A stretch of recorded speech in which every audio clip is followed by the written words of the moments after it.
Hello guys, ഇത് ചരിത്രപ്രധാനമായ ഒരു പാറയാണ്. ജടായു പാറ എന്നാണ് ഇതിൻ്റെ പേര്. ജടായുവിനെ അതിമനോഹരമായി ചിത്രീകരിച്ചിരിക്കുന്ന ഏവർക്കും കാണാനും പറ്റിയ കൗതുകകരമായ ഒരു സ്ഥലമാണ്. വന്ന് കാണാം. പിന്നെ ഞങ്ങൾ ഫാമിലിയായിട്ട് പോയിരിക്കുകയാണ്. നാട്ടിൽ വന്നപ്പോൾ എല്ലാവരും കാണണമെന്ന് പറഞ്ഞിട്ട്. ജടായുപ്പാറ അടുത്താണെങ്കിലും ഞങ്ങളാരും കണ്ടിട്ടില്ല. അപ്പം കണ്ടു കഴിഞ്ഞപ്പോൾ നമ്മൾ നേരം വെളുത്ത് സന്ധ്യ ആവുന്നത് വരെ നമ്മളവിടെ നിന്നു. 7 മണി വരെയാണ് ഇതിൻ്റെ സമയം. ഭയങ്കര തിക്കും തിരക്കുമാണ്. എല്ലാ സൗകര്യങ്ങളുമുണ്ട്.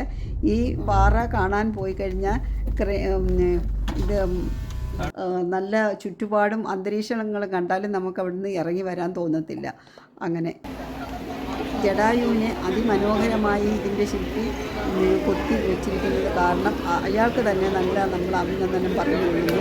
ഏവർക്കും വന്ന് കാണാനും അവിടെ ഇരിക്കാനും ഒരുപാട് ഷൂട്ടുകൾ ചെയ്യാനും നമുക്ക് സാധിക്കും. എത്ര പേര് വന്നു നിന്നാലും കിട്ടുന്നില്ല. ആയിരക്കണക്കിന് ആളുകളാണ് ഇവിടെ വന്ന് കാണുന്നത്. ടോപ്പ് മുഖാന്തരമാണ് നമ്മൾ ആ പാറ വിശാലമായ പാറയാണ്. പിന്നെ സൺസെറ്റും ഇതൊക്കെ കാണാനും അതിമനോഹരമാണ്. പിന്നെ ഫോട്ടോ എടുക്കുന്നതിനും വീഡിയോ എടുക്കുന്നതിനും എല്ലാ സൗകര്യങ്ങളും അതിൽ അടങ്ങിയിരിക്കുന്നു. പിന്നെ ആഹാരം, ഭക്ഷണം എല്ലാം കഴിക്കുന്നതിന് എല്ലാവിധ സൗകര്യങ്ങളും അവിടെയുണ്ട്. പിന്നെ പ്ലാസ്റ്റിക് കുപ്പികളൊന്നും വെള്ളം കുടിക്കാൻ കൊണ്ടുപോകാൻ പാടില്ല. 500 രൂപയാണ് ഇതിൻ്റെ ടിക്കറ്റ്. അപ്പോൾ അങ്ങനെ നമുക്ക് ഏതും നല്ലതുപോലെ കാണാനും വിശാലമായി ഇരിക്കാനും ഓടാനും ചാടാനും സ്വാതന്ത്ര്യമായിട്ട് നടക്കാനും പറ്റുന്ന ഒരു സ്ഥലമാണ്. ഏവരും വന്ന് കാണുന്നത് നല്ലതാണ്. ഇവിടെ ഒന്ന് നോക്കി സന്തോഷിച്ച് നമ്മുടെ മനസ്സമാധാനമായിട്ട് ഈ ജടായുവിനെ കണ്ട് സന്തോഷിക്കുകയും പിന്നെ മറ്റുള്ള പല കളികളും ഇതിനകത്തുണ്ട്.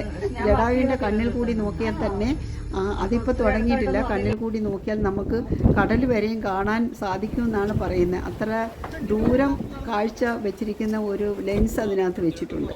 അപ്പോൾ അത് കാരണം അത് അത്രയും സുന്ദരമാണ്. എല്ലാവർക്കും കാണാം.